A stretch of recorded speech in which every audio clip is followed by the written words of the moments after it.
Bharatiya Janata party BJP का इतिहास भारतीय जनसंघ से जुड़ा हुआ है। 21 अक्टूबर 1951 को दिल्ली में जनसंघ की स्थापना हुई थी, जबकि बीजेपी का गठन 6 अप्रैल 1980 को हुआ। बीजेपी आज अपने सियासी इतिहास के सबसे बुलंद मुकाम पर है। केंद्र से लेकर देश के आधे से ज़्यादा राज्य की सत्ता पर वो काबिज है। शून्य से शिखर तक पहुंचने की उनकी यात्रा लंबे संघर्ष और उतार चढ़ाव से भरी रही है। आइए इसके माइलस्टोन पर नजर डालते हैं।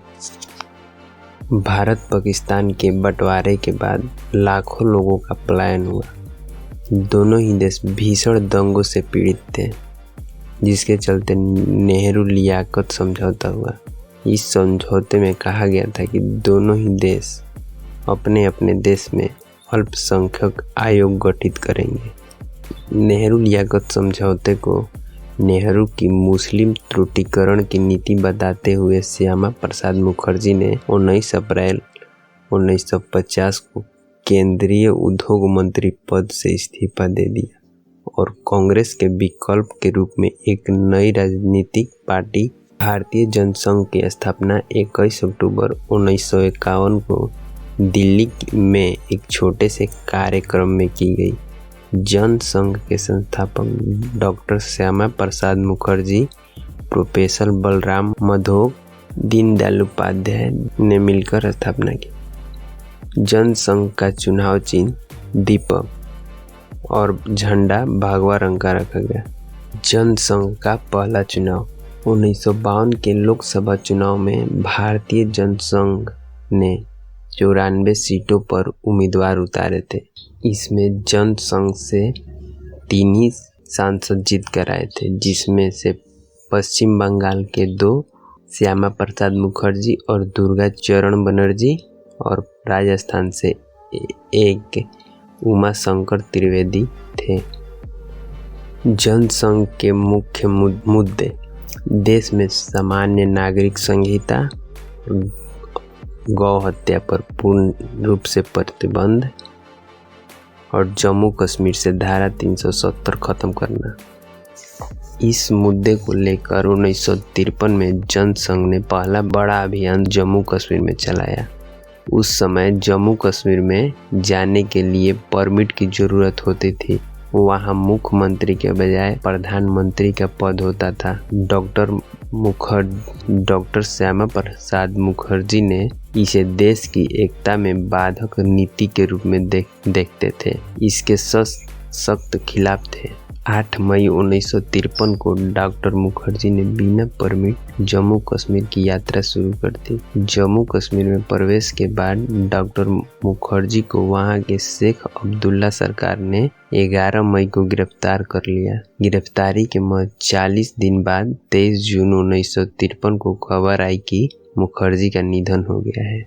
जनसंघ की सियासत में एक और टर्निंग पॉइंट साल 1975 में आया, जब तत्कालीन प्रधानमंत्री इंदिरा गांधी ने देश में आपातकाल लागू कर दिया था। आपातकाल का जनसंघ के लोगों ने खुलकर विरोध किया। जनसंघ के जुड़े तमाम नेताओं को इसके लिए जेल में भी रहना पड़ा। अटल बिहारी वाजपेयी, लाल कृष्ण आडवाणी सहित जनसंघ के अन्य नेताओं ने 6 अप्रैल 1980 को दिल्ली के फिरोज शाह कोटला मैदान में भारतीय जनता पार्टी के नाम से नई राजनीतिक पार्टी का ऐलान किया। अटल बिहारी वाजपेयी बीजेपी के पहले अध्यक्ष बने। जनसंघ का चुनाव चिन्ह दीपक था, जबकि बीजेपी का चुनाव चिन्ह कमल का फूल रखा गया। बीजेपी संस्थापकों ने कमल को चुनाव चिन्ह इसलिए बनाया क्योंकि इस चिन्ह को ब्रिटिश शासन के खिलाफ क्रांतिकारियों ने इस्तेमाल किया था। ये भारतीयता को दर्शाता है। कमल के फूल को हिंदू परंपरा से भी जोड़कर देखा जाता है। कमल राष्ट्रीय फूल है। अटल बिहारी वाजपेयी की अध्यक्षता में बीजेपी 1984 में लोकसभा चुनाव में उतरी, लेकिन इंदिरा गांधी की हत्या से उपजी सहानुभूति में बीजेपी को जनसंघ के पहले चुनाव से भी 1 सीट कम मिली।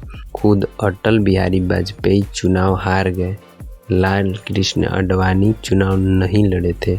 बीजेपी के पहले 2 सांसद गुजरात की मोहसाणा से ए.के. पटेल, आंध्र प्रदेश की हनमकोड़ा सीट से जंगा रेड्डी। 1986 में लाल कृष्ण आडवाणी बीजेपी के राष्ट्रीय अध्यक्ष बने तो पार्टी को नई राह मिली। साल 1989 आते आते राजीव गांधी सरकार बोफोर्स घोटाले से घिर चुकी थी, तो दूसरी तरफ बीजेपी हिंदुत्व के एजेंडे पर आगे बढ़ने का फैसला कर चुकी थी।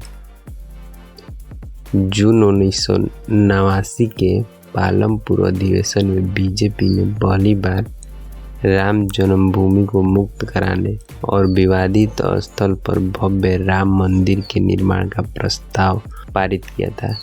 राम मंदिर मुद्दे को बीजेपी ने अपने मुख्य राजनीतिक एजेंडे में रखा, अपने चुनावी घोषणा पत्र में शामिल किया। राम मंदिर आंदोलन से जुड़ने के साथ ही बीजेपी का राजनीतिक उत्थान होता चला गया।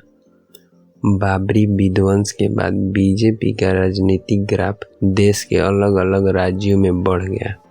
1996, 1998 और 1999 के लोकसभा चुनाव में बीजेपी सबसे बड़ी पार्टी के रूप में उभरी। अटल बिहारी वाजपेयी पहले 13 दिन फिर 13 माह के लिए प्रधानमंत्री बने। 2004 के आम चुनाव में बीजेपी को हार का मुंह देखना पड़ा और साल 2014 तक देश की सत्ता से वनवास झेलना पड़ा। 14 के आम चुनाव से पहले बीजेपी की गोवा में राष्ट्रीय कार्यकारिणी की बैठक हुई, जिसमें नरेंद्र मोदी को चुनाव अभियान का मुख्य बनाया गया। बीजेपी ने इन चुनावों में 282 सीट के साथ सत्ता में धमाकेदार वापसी की। यहाँ से बीजेपी में एक नए युग की शुरुआत हुई। इसके बाद बीजेपी एक के बाद एक कई राज्यों में सरकार बनाती गई। दिसंबर 2017 में प्रधानमंत्री नरेंद्र मोदी ने कहा था, इंदिरा गांधी जब सत्ता में थी तो कांग्रेस की सरकार 18 राज्यों में थी, लेकिन जब हम सत्ता में हैं तो हमारी सरकार 19 राज्यों में है। मार्च 2018 तक बीजेपी 21 राज्यों तक पहुंच चुकी थी। जब बीजेपी का पीक था 2019 के लोकसभा चुनाव में बीजेपी ने 2014 से भी बड़ी जीत हासिल की। इस चुनाव में बीजेपी ने 303 सीटें जीती। यह पहली बार था जब किसी गैर कांग्रेसी पार्टी को दूसरी बार बहुमत मिला था।